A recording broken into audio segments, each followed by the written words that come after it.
Hello, everyone. Welcome to another episode of Sword and Tea, our cozy TTRPG chat show where we talk with game designers, creators, artists, and just otherwise wonderful folks in the TTRPG community.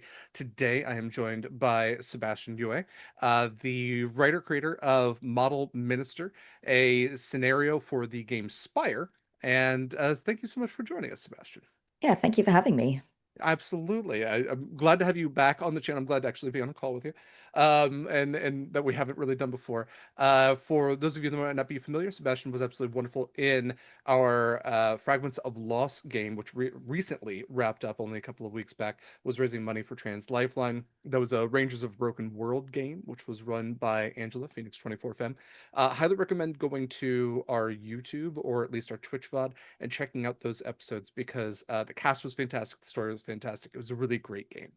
Um, for all of Sword and Key stuff and where you can find some of those links, check out beacons.ai/Sword and Key. You can find all of our links. You can find our socials, Blue Sky and Instagram. You can go to our Discord, hang out with cool folks, talk about cool things. We have an application out right now that is on our Discord and it actually just got released, at least to our Blue Sky. I haven't gotten to the Instagram just yet, but there is an application out for a new game. It is a Wild West fantasy eldritch horror game, just to mishmash all of those together in some strange sort of TTRPG poutine.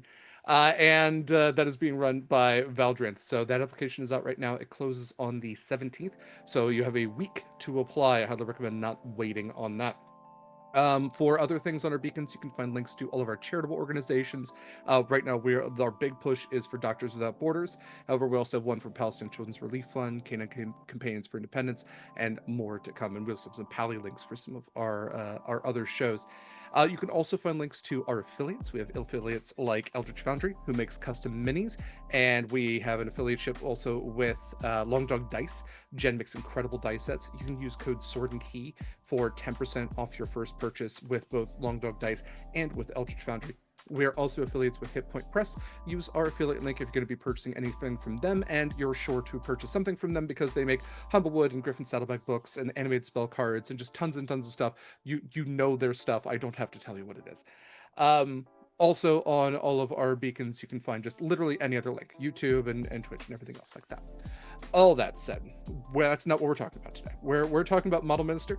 This is Sword and Tea. This is our cozy chat show. So I highly recommend pulling up a cozy beverage of choice, whether it be coffee, tea, or whatever makes you feel happy. And feel free to post questions in the Twitch chat. I will try to keep an eye on that. Or you can also head over to our Discord and post them in our Sword and Tea channel on the Sword and Key Discord. Okay, Sebastian, who are you? What have you? How did you get into TTRPGs? What is your experience with writing, creating, playing? How did your journey with TTRPGs begin? Yeah, hello. So I'm Sebastian. I use they, them pronouns. I am a writer, game designer, and editor of tabletop RPGs. And I started in December of 2019. I actually kind of didn't intend to get into tabletop professionally. It started when I was, still living in Toronto and attending a support group for trans adults with eating disorders. And so we were taking turns facilitating like the programming there. And so I'd been playing a lot of D&D. I thought that it would be fun if I made up a one shot and ran it for the group. And so I did do that. And then one of them asked, "Oh, like, what are you going to do with this? Like, now you've kind of run it for us." And I was like, What do you mean?" And like, they asked, "Well, I mean, can you publish it?" And I was thinking, like, well, I actually hadn't thought to publish it. So I went online and kind of did some research on the different avenues that I could take with that. And so I ended up taking a course at the Storytelling Collective. It's called Write Your First Adventure, and they were still the RPG writer workshop back then. And so I kind of I took that course and I polished it up, and I did release that. I released it on the DM's Guild. It's called Lake of Secrets. And when I was finished with that, I thought, oh, that was actually really fun. I should keep doing this. And then in March 2020, the pandemic happened, and so I lost my job because of restructuring, and a lot of people were affected by that. And so I found myself with a lot of free time. So I found out some, like I looked for some community like projects to join, and I kind of went from there. Okay. I love I love asking people that question because it always is this series of dominoes, and a lot of times when I ask, the pandemic is always one of those big dominoes. I think that's what brought a lot of us to TTRPGs, and especially seeking that community. Um, I love that. I love that writing wasn't necessarily like the first obvious thing, but you did get that support in it, and it seems like you have done a lot of prolific writing since then. I know that you're attached to a number of projects, but Model Minister in specific is a Spire game. Spire is actually was actually new to me when we first started chatting, and I've looked into it more and more. Um, for those who haven't played Spire before, what is the concept of Spire? What is the general vibe of the game? Yeah, so it's a kind of it describes itself as like a kind of fantasy punk game about rebellion. So the concept is that you will play Dark Elves, and your city is Spire. It is a mile high city, and it's been overtaken by high elves, and your goal is, you're all part of a resistance movement, and you need to like take it back. So it's a game of kind of, like anti-colonial resistance, but you're living in this kind of apartheid state, and it can get very gritty and very dangerous. So, like, the premise is that, yeah, you're revolutionaries, but also you will highly likely die for this cause, and you will probably die before you actually succeed on getting your city back. Okay, Yeah, they I have yeah. magic, they have trains, but they, don't quite have like electricity to give you a sense of like the whole fantasy punk thing. Yeah, so not necessarily like steampunk, but definitely like you said. I know the term punk sometimes gets overused, but this absolutely does feel, with the counter or the revolutionary part of it, the resistance part of it, definitely does have that fantasy punk vibe to it, which you don't see super often. I'm not overly familiar with a lot of fantasy punk. It often gets tied into steampunk or cyberpunk or something else. That's really cool. I can see why you might have been drawn to this. So um, you've made the scenario for Spire. How does Model Minister fit into Spire? I guess if you were going to do your elevator pitch for Model Minister for people who maybe have never played Spire before, maybe those who have, what is Model Minister about? Yeah, I like to say that it's a morally complicated scenario in which you have to decide whether to sell out one of your fellow revolutionaries, or whether to support her in in her mission, because essentially you work for the ministry, which is the resistance group, and your magister, who is kind of like your boss, they've told you that you need to assassinate this person because she's compromised your mission. And so in the story, you get to meet her, and you get to find out like kind of, what happened with her, and you get to decide whether or not you are going to carry out that order. It's very interesting. So very morally gray, especially in like the revolutionary sense. Nothing is black and white. That's that's really really cool. Okay, so I can kind of see what drew you to Spire. I know that you've written for a number of things. What was the big pull for you to write Model Minister? Maybe what were some of your inspirations or some of your big draws to want to contribute to the mythos of Spire? Yeah, honestly, the mythos is the right word, I think. The setting itself is really, really cool. Like the books are really well written in the sense that you get a real sense of the stakes, but also, the writers clearly have a lot of sense. They have a sense of humor. Like there's some things that are just flat out absurd, but also just, the concept of being in a city that is a mile in the sky, that is really, really cool. And I think it does, like, it gives you the opportunity to fight back in a kind of gritty way, but with magic, which is the thing that I really enjoy playing with, like consistently across a bunch of different RPGs that I play. But yeah, like the setting of Spire was really, really cool for me. And when you first open the book, there is like a kind of primer in the front that's, here are the basic like underlying principles that you need to understand about this game. And one of them is that, other, NPCs or characters in your character's life will sell you out for what you're doing because it's illegal. And so I was thinking, I think there's more I could play with in that space. And so I thought, what happens if you end up having to be the person to do the selling out? Like, what happens? Yeah, yeah. What happens when you're the one that's faced with that? Like everybody's flawed. Everybody has reasons why they made choices. This person has compromised your mission, but does that mean that they Yeah. deserve this fate or not? Are you going to do what you're told? Is that very punk of you to just do what you're told? Yeah, That's I love that. yeah. Yeah. What if any were some of your pop culture inspirations for this? Do you when you write, do you draw anything from like other things that you're reading, watching, otherwise consuming?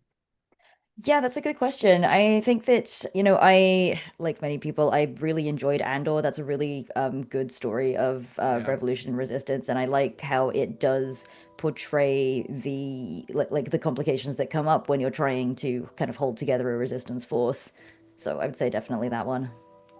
for sure. I mean, I think that's what a lot of people will point to, and maybe for I was gonna say for better or worse. I don't think it's necessarily for better, but it does point a lot to like there are these now like contemporaries to the real world for people seeing the stuff that's in Andor. It's like yes, this is fiction. This is fantastical. Maybe not necessarily fantasy. Star Wars is in that weird genre of both sci-fi and fantasy, but like there are these direct lines that you can pull from, and I think that's a really cool thing about TTRPGs is they allow you to explore those morally complex questions and not just once. Definitely this scenario feels like one that could play out a number of different ways, regardless of whether you have the same table or not. People could play this so many different times over, and depending on who they're playing, how they're playing it, get a different result. I am seeing in the again, having never played Spire before, there's a lot of terminology in here that reminds me of tarot. When it comes to Spire itself, is it a game that's played with dice? I know there are TTRPGs that are played with tarot as well. How was this game kind of played out? Yeah, it is. It's a dice pool system, and so you have domains and skills. And so, for instance, if I'm in a situation where someone's unleashed like a monster on me that is maybe it was made using like the soul of some I don't know, wrongly imprisoned person, but they've done some kind of magic ritual to unleash it on me. I would use the fight skill, but I would use the occult domain because I'd be fighting a cult. And so for each domain that you have and for each skill that you have, you add a d10 to your dice pool. And there are different rules that can affect how you interpret the outcome, but basically it's a d10 dice pool system. And I think the part where you're referring to tarot cards is where I've listed off the archetypes of each NPC in the story. That is Yes. a format that I borrowed from the Shadow Operations book. So that is Spire's book of one shots, and I think it's specifically designed for convention play. And so they have roughly mapped the NPCs to different archetypes that explains their role in the story, but isn't necessarily like like there's the queen, for instance, and it doesn't necessarily have to be a woman or a monarch. It's more just the person who has the power in that scenario, and it doesn't even necessarily have to be the person who is most obviously in charge.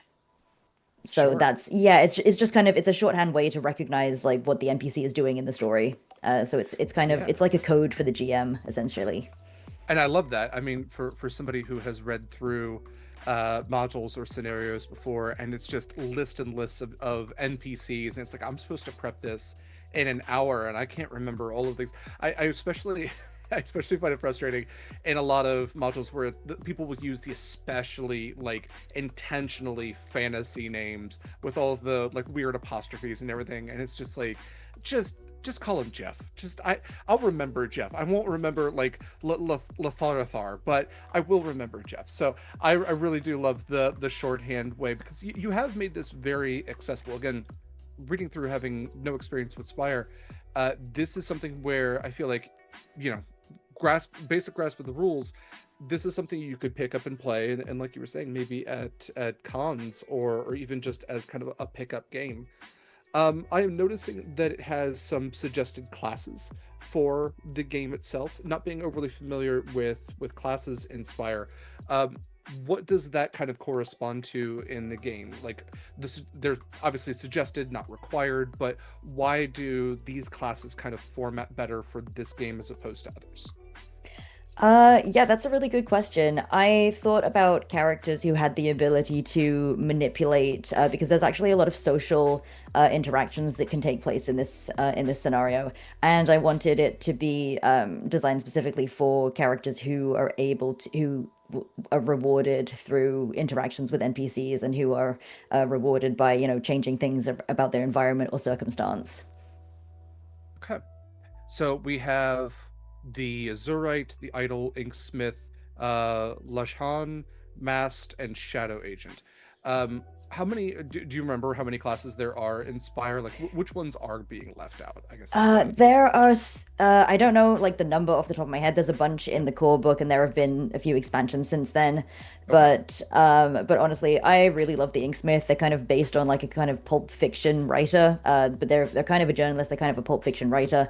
They can, like they they get a really really cool ability that is based in Pulp Fiction. So, for instance, if you walk into a bar, you can just declare that this detail about the situation is true. So I can be like, I reach for the gun that's under the bar, and like, of course, there's a gun under the bar, you know. Hmm. So, so I really like that. And one of the other things that I really like about Spire is that it trusts the players and also the GM to be sensible and essentially apply like logic to the situation. So it doesn't necessarily tell you like here is how this goes, but it does trust you to understand that, you can bring the story to a logical conclusion. So it doesn't like outline every step of the way, but I like that there's that understanding there.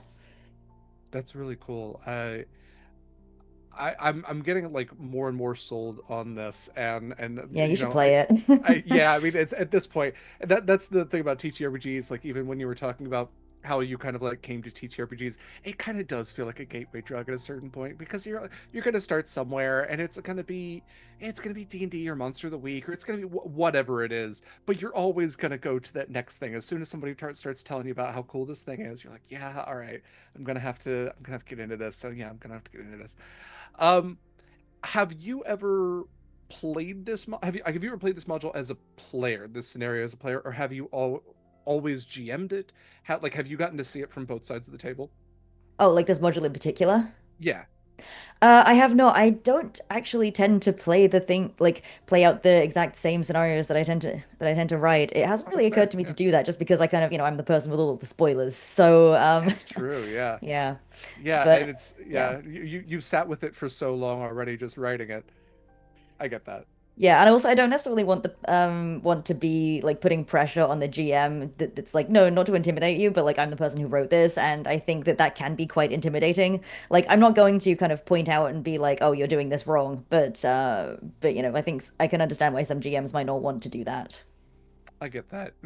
Maybe you should like undercover boss it sometime, like at a con, where somebody's running it at a table. Oh, Just I would love to yeah, hear about someone running it at a convention. That would be great, actually. yeah, yeah. I mean, I know con season's kind of wrapping up, but there's always going to be more at some point. Mhm. Um, Yeah, although I think actually, yeah. yeah, sorry, go ahead. Actually, No, I please. having said that, there was a time that I played a game that I was involved in. The Bridge 9 adventure for the Cosmere RPG came out, and so I was the developmental and copy editor for that. And so I did find a game on Start Playing, but I didn't tell the GM that I was involved in it. It's more because I hadn't been able to get in on a playtest yet, and I really wanted to play the system because it would give me a better understanding of how it worked. But I Mhm. think aside from that, I don't tend to do it. That's fair. That's fair. Again, like I know when people create content, whether it is audio, visual, or written, people tend to get so like I'm sure you did a lot of editing on this. You've done like so much work just putting it together that it's like at a certain point you get just a little sick of it, and you just want to.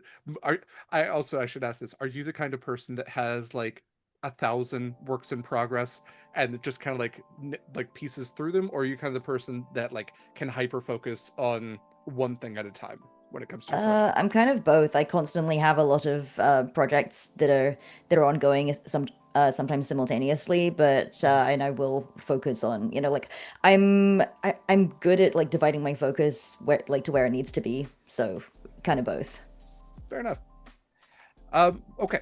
Well, looking as specifically again at Model Minister, very cool premise. Again, set up very nicely. You have some really cool art on this. Who can we credit for the art and layout and all that? Is that a mixture of you and somebody else, or is that all you? Yeah, so the cover art was done by Adrian Stone, who did the art for the official Spire books, and I was really, really lucky to get to work with him because I wanted something that would feel like an official release. And Mm-hmm. I really like the art style. Like he has a very dramatic, very bold style, and so I thought, well, I do believe in the whole don't judge a book by its cover, but also in RPGs, like ultimately this is a product that I would like people to pick up. So it had to have a good cover. And Yeah. the interior art I found that was done by DireQuest, who had actually worked with on a previous project. And he put up a bunch of stock art on drive-through, and I thought that his style would go really well with the cover. And also, he had some useful like spot art pieces that I thought would fit really well. So there's a one of the locations is in an office, so there's a notebook and a quill, and there's reference to like to drugs and potions, and so there I found some potion bottles, and I was like, oh, I can put that in there. Like, yeah. So the layout I did myself. I'm not much of a layout artist in that I don't have a lot of experience with it, but I consulted with Luna P, who does a lot of layout work in the indie TTRPG scene, and she really helped me pull that together as well. I mean, it looks great. Is the thing like I, I'm not sure if it's the main artist or not that you had the cover artist Adrian Stone. Which I mean, to that point, when I was looking at official Spire stuff, it was so close. It's like, man, this artist either is the same one or is incredibly good at emulating the art style from Spire. So that's really cool that you got the official artist. Yeah, it was the Um, same one. yeah, that's awesome. The symbol, the like what do we call, like carnivore jawbone sort of symbol that's at the very back, the very like last page, the thing that kind of ends on. I keep just scrolling back to it because it's so very cool looking. Uh, but yeah, everything you have kind of in here, it pieces everything together very nicely. It tends to flow and it gives you a good vibe of kind of what you're looking at where. Thank you. Um, yeah. Anybody else that you wanted to shout out on collaboration for making this? Yeah, absolutely. So I actually was not the first person to publish this. I originally submitted it to an independent magazine based in Canada called The Hearth Magazine, and that's run by Brent Jans of Prairie Dragon Press. And actually, this was a submission to the first issue, and they have a very generous like licensing agreement in that they have exclusive rights to it for like when you publish it, and then for 90 days thereafter. But then it reverts to me, and so I thought, well, I'm going to take advantage of this, and I'm going to take the opportunity to expand on it. And so I did do that. I got new art and I got a developmental editor, and so I asked Pam Punzalan to help me with the developmental editing. I really wanted to work with Pam because I know that she also has a lot of experience in tabletop, and also because she worked on Shadow Operations, which is the book of one shots that I mentioned. And so I was like, oh, okay, I definitely want to make use of Pam's like experience and expertise in this area. Yeah. I mean, that's a great list. A lot of times, when we see scenarios or indie TTRPGs, it can kind of be independent. But I love that you have this small team that you worked with, and some really great folks. It sounds like probably folks that we'd recognize, like you were saying, Yeah, I on think so. several other projects as well. Yeah. Um, Okay.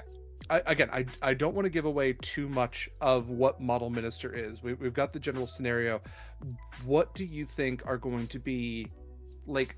Are there any big moments or any like key features in Model Minister that, like, if you were going to make, I guess, a movie trailer for Model Minister, what would be the biggest selling point for folks that are maybe getting into Spire that are looking for scenarios to run? Why Model Minister? Yeah, I think Inspire broadly, the game is set up in such a way that your choices really matter, and so that was also like a kind of guiding principle that I had in my mind as I was designing this. I wanted it to be such that all of the decisions that you make in when you're playing this scenario will matter and they will impact the outcome. And also, there's a section in the module that gives you guidance for how to run it if you want to expand it into a campaign, because there are potentially some very big consequences for this. Because there are several factions. It's all very complicated. At least one of them is going to be pissed off at you, no matter what you do. So Yeah, yeah, that definitely. also maybe feels like the vibe of Spire is that Oh yeah, you're always going to piss someone off, and it's going to be the wrong person every time. every time, yeah, the rippling ramifications of your actions, all actions have consequences.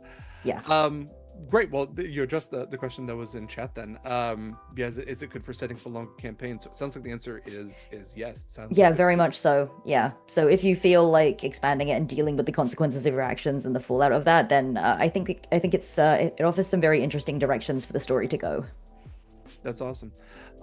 So with Spire, is it a game that, I guess in your opinion, because everybody's gonna have their opinions, is it a game in your opinion that is best played, I guess, kind of Blades in the Dark esque or even Monster of the Week esque, where every episode is, or every session is kind of like an independent episode, just, mission, mission, mission? Or is it your preference to play it as a longer campaign with everything kind of meshing more cohesively? I think that Spire lends itself really well to the flexibility of it could be either, it could be both. I think that GMs who thrive um, on independent, like, I guess yeah, you could have an episodic structure whereby the main plot is that you're facing this particular thing. But I think if you're a GM who is also capable of weaving in character backstories and giving characters connections to the people who show up in each session, then I think it's very well suited to that. My personal preference is to play campaigns, um, in like a storytelling sense, but in terms of learning and exploring new games, I like to play one shots. So it really depends. Yeah, it's fair. And Yeah. every table is going to be different. Every group of players is going to be different, of course. Um, Especially, it's such a cool thing to feature because, again, we're not only just featuring the scenario, we're kind of featuring the game of Spire itself. Also, something that we haven't explored as much with Sword and Key. Um, is there anything else about Model Minister that you maybe want to highlight or feature? Anything you think we might be leaving out? Yeah, I think that I set it up so that, you can form alliances and also betray various different NPCs who you meet. And one of the things that I wanted to do was to make the decision that you have to make about whether you support or betray this revolutionary. I wanted to make that like a legitimately difficult choice. And the rewards that you would get, you can ally with one of the villains of the adventure who is, one of the said colonial high elves who you are supposed to be taking down. But like the whole premise is that working for the ministry, it means that you need to be discreet and they prioritize subterfuge and sabotage over just outright murder, because then what happens is, you get arrested and you get thrown in jail and then you can be of no use to the ministry if you get captured and you're just stopped or killed even. So so yeah, like the idea is, you want to maybe capture his assets for the ministry, subvert them, to your own cause, and the ability to do that is attractive if you ally with him and then make him think that you're on his side, and all of a sudden you're in this position where you kind of are in the oppressive position, and so. You can get rewards that might feel rewarding personally, but that actually later on you can be like, oh wait, this actually doesn't feel good. I really like that. That you've managed in, I mean, what is a relatively compact scenario to really encapsulate some heavy concepts of revolution, and that is the concept of, you know what happens if during our act of overthrowing this authority, we somehow become that authority in the process. Where does that void lead us to? Or do our actions ultimately lead us towards those more authoritarian leanings. I think that's really cool. And again, you've put a lot of really great detail into I guess okay, this is also something I should ask because I might have missed it, so I apologize if I did. How long of a session on average do you think this would run? Is this like a 3 hour game? I Is think this a this is couple of yeah, yeah, I think this is a solidly 2 to 3 hour game. I tried to keep it, the format for these adventures is, is as you say, very compact, and so I tried to keep mine within a similar length. Yeah, I'd yeah. say 2 to 3 hours. So yeah, a lot to pack into 3 hours, but again, some heavy concepts, some heavy um like emotional and moral kind of moments to have in this those bigger questions. And again, I think that's one of the beautiful things about TTRPGs is they can be light and fun, and this absolutely could still be light and fun, but it's still going to ask those bigger questions as well and allows people to explore those in a safe way as well. um Another question from chat. Any plans that you can share, of course, about doing more with Spire? Any other writing that you would want to do? Any other scenarios you would want to write? That's a good question. Honestly, I think there's a very high chance I might write something for it yet, for it in the future. But currently I am also going to be publishing this one in a physical form. It's going into a Spire fanzine called Spire Black, and it will be in the first issue. Very There'll cool. be more details about that, like when it's closer to the time, but I'm really excited for that. Okay. So more details to come. Do you have a rough estimate as to like do you have any info on when that might be getting closer? It's currently in layout phase, so Okay. we'll see. But Yeah. yeah, I will be sure to share with everybody when that's coming along. But yeah, as to whether or not I write more for Spire, yeah, I think I probably will at some point. Yes. I've been wanting to write more like, more scenarios and supplements for various different games, especially indie games that I think that people should be playing more. And like the world of Spire is like so vast and so cool that yeah, there's definitely more I want to do with it. Yeah, that's speaking of the vastness of Spire, I've noticed that you've included some really cool like locations and I'm looking at the locations props section. Are these like official parts of Spire? Are these stuff that is that all stuff that you generated? Are any of the NPCs like already established Spire characters, or is this all coming from you? No, so the like, the premise, the setting itself, like the overarching like underpinning tenets of the world, like those are all official, but the NPCs themselves are my creation. Yeah. All the more impressive. Um, Again, Sebastian, I love just really celebrating people when they do amazing work, and we have the privilege of really speaking to some very skilled, talented people like yourself on this show. Um, for people that might be wanting to get into TTRPG writing for scenarios, or maybe just in general, if they were trying to get into to TTRPG writing, uh, any advice that you might offer for those folks?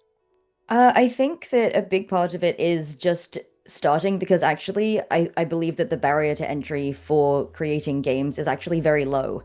I think it's difficult to do so in a like professionally in a sustainable way, but in terms of just being able to write and make and publish a game, the your best bet is to just do it because if you want to be hired professionally, you need to have a portfolio. And so working on personal projects, small projects, is really, really valuable because it shows people that not only can you come up with an interesting idea, you can, see it through from iteration to execution, and it shows that you're actually capable of completing some work. So if you're trying to do that professionally, then yeah, my best advice is to like just start work on some projects that you like, maybe design a scenario for your favorite systems. Do something small and do not try to publish like a 300-page book as your first project. I see that a lot.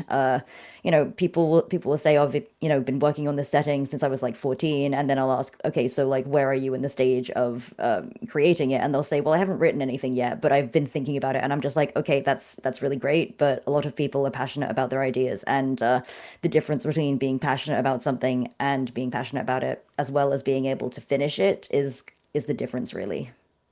That's absolutely fair. I know a lot of people that have passion projects that just sit in a closet somewhere that they've gotten so close to finishing but just can't cross that finish line. Um, that's awesome. I know that you have done a lot of again, you've submitted a lot of work out there, you've published a lot of work. Uh, it seems like you've worked with putting stuff out on DM's Guild, itch at least. Have you done like RPG? I mean, RPG Drive is the same as DM's Guild if I remember right. Yeah, But Drive-through RPG Drive is Through RPG, thank you. Yeah. yeah, it's owned by the same company, Yeah, but it's not just exclusive to D&D content. right. Having experience with those multiple platforms, any preferences that you have, any advice you give to people that are putting stuff out there? Like, do you think one is better than the other?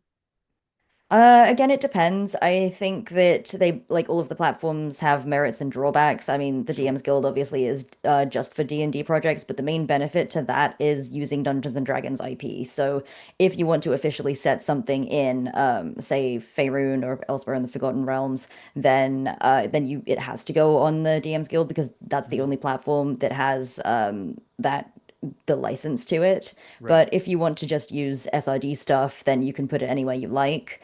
And that, again, like the question of, finances and doing this professionally, if keeping all of the money you make is very important to you, then you might want to consider just, using SRD stuff without having to pay like the 50% for the licensing fee.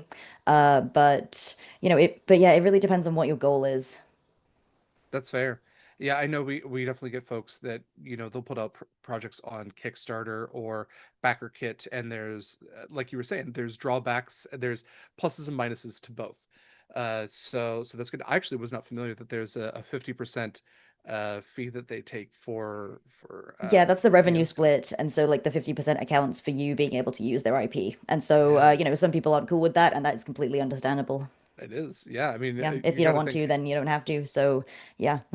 Yeah, absolutely. Because I mean, you think about the number of hours that you likely put into this, and it's on itch right now for 9.95. If one person buys that, that's not even minimum wage. It's not even close to minimum wage for the amount of work that you put in. So I think when people see price points, it's important to remember that you are paying for multiple hours of work. It might be a single product, but I know for a fact you put in a lot of time into this. It clearly shows. Estimating, if you could, how long do you think it took you to put together the scenario? Honestly, I don't really tend to track it like that Right. because that actually doesn't have it doesn't really have a bearing on how I price things, just because Sure. I think that if I did, it would be unaffordable. I think that would be the case for many people. But having said that, this is a more expensive scenario, like for what it is, because it's like 5 pages or something. But I did that deliberately because you can also get it with the Hearth magazine, Mhm. and independently, like one issue of the Hearth magazine is cheaper than just getting the scenario by itself. So I would like to encourage people to support the independent media. So, and then honestly, if this is the only thing that they want, then that's okay. And then I'll get the full like 9.95 or whatever. But Sure. yeah, that was kind of my reasoning for that pricing. Totally fair, and not unreasonable pricing by any means. I mean, for a uh, again, for as much content as you're getting, even in these 5 pages, it's worth it. Again, I think Yeah, this thank is you. a But yeah, yeah, that was what I absolutely, was thinking for the price. I don't for really, sure. yeah, I don't really Yeah, track how there's many definitely hours I spend on it. yeah, completely fair. I think there's definitely, some games or at least some modules I played before where it's like, yeah, okay, this was fine once. This reading it through because it has so much of that moral quandary to it. I think this would be one that would be interesting to return to over and over and see how tables play it out. Some games, and that's not a critique of them, but they do have a very clear, A to B. I'm not going to use the term railroad. That feels derogatory, but there is a standard. Like, yeah, you start here. This is where you end. This game seems like it does have a variety of endings or potential, again, like we're saying, ramifications that could come out from it. So just to put that out there. But again, the zine that you were talking about, it sounds like a pretty good bang for your buck to get multiple things in that. So pretty great. Yeah, you get Uh, like yeah, the magazine itself is like 60 pages of, other indie game content, and then this one was featured, and so I made use of the license, and I actually sent the updated version to Brent, the editor, and so I've made it available with issue one, and so if you get issue one, you'll get the first version and also this version. Very cool. A couple of questions in chat. What TTRPG would you recommend to yourself as a kid or early teen? So, if you had, I guess, never gotten into TTRPGs when you did, uh, what would you say might have been a good pull for yourself many years ago? Interesting. Honestly, I think that younger me would have really enjoyed Thirsty Sword Lesbians. Fair, yeah, Yeah. absolutely fair. Yeah, I got into TTRPGs when I was an adult, and there was a long time where I was like, listen, that's like I'm into comics and sci-fi and fantasy, and I've read Lord of the Rings 3 times, but that's the last bastion of nerdy stuff. If I do that, there's no coming back. And now for me, that's LARPing. So if I ever do LARPing, that will be the last bastion of nerddom that I can't really touch. But There's always a deeper layer. And I think that if you want to always, if you yeah. want to try LARP, I think you should do it. Yeah, absolutely. I think it's definitely a fun thing, and looking from the outside in, it's definitely something's like, it's gonna be my whole personality. That and Magic the Gathering. I refuse. I don't have the Oh, financial standing to get into Magic the I Gathering. very recently got into it, and yeah, Did it's you? it's an expensive hobby, but Yeah, I'm having a lot of fun with it. So, and that's what's important. Again, worth the price. Another question in chat: do you recommend starting? I'm sorry, with writing, starting by focusing on one of the bigger brands like D&D or indie games, or does it really matter? Just focus on any brand IP that you like the most. right. So it depends in the sense that I do tell people that, Dungeons and Dragons is simultaneously the easiest and hardest system to write for. The Yes. reasons why it's the easiest are because there's a lot of content for it. There's a lot of support for it in the sense that, there's a style guide. You can look to a lot of examples to understand how you should be structuring your adventure. But it's also very difficult in that it can get very mechanically complicated and very narratively complicated very fast. So I think that if you're looking to get practice with mechanics and structure and understanding like those elements of an adventure, then give Dungeons and Dragons a shot. And also if you want something that is very like rich with resources that you can look at, then that's good. But depend and if you want to write for your favorite indie game because you want more people to have more options when playing it, then that's the right thing to do for it. It just kind of depends on like where you're looking to like what skills you're hoping to grow when doing that kind of writing. That's a fantastic answer. Absolutely. I think, like you said, the skills that you're looking to grow, because it's an art form, Yeah, writing. Yeah, absolutely. And I always love reading the stuff that you make. Model Minister's been an absolute pleasure to read through.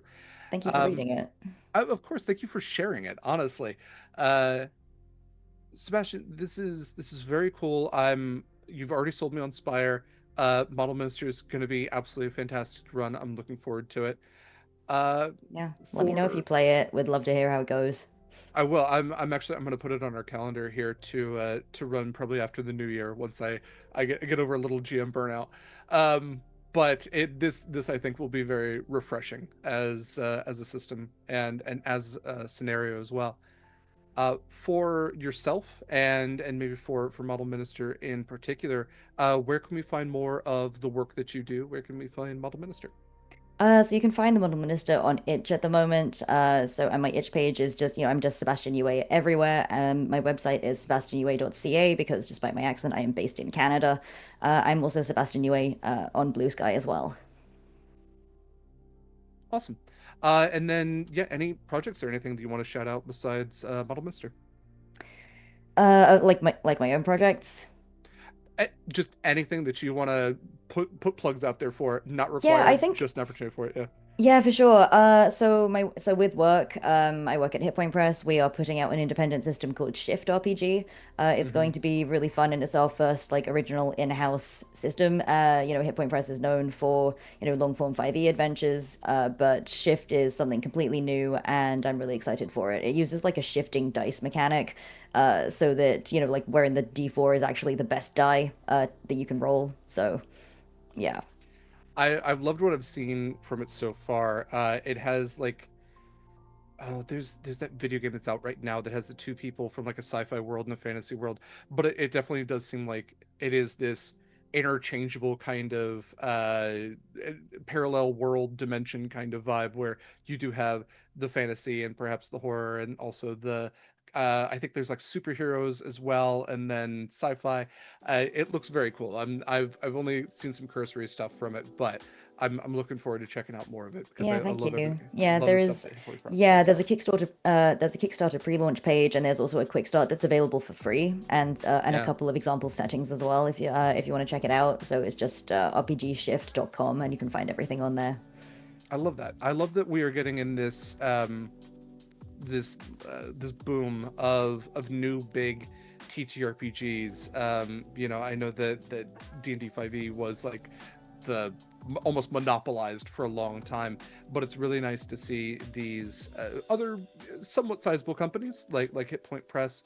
Daggerheart I think has been a big one, but Hit Point Press putting out Shift, because I think it also does inspire people to make these indie TTRPGs as well and really put their work out there and put themselves out there as well, because it can be, I think, a little scary to put your art out on display, especially, and then monetize it.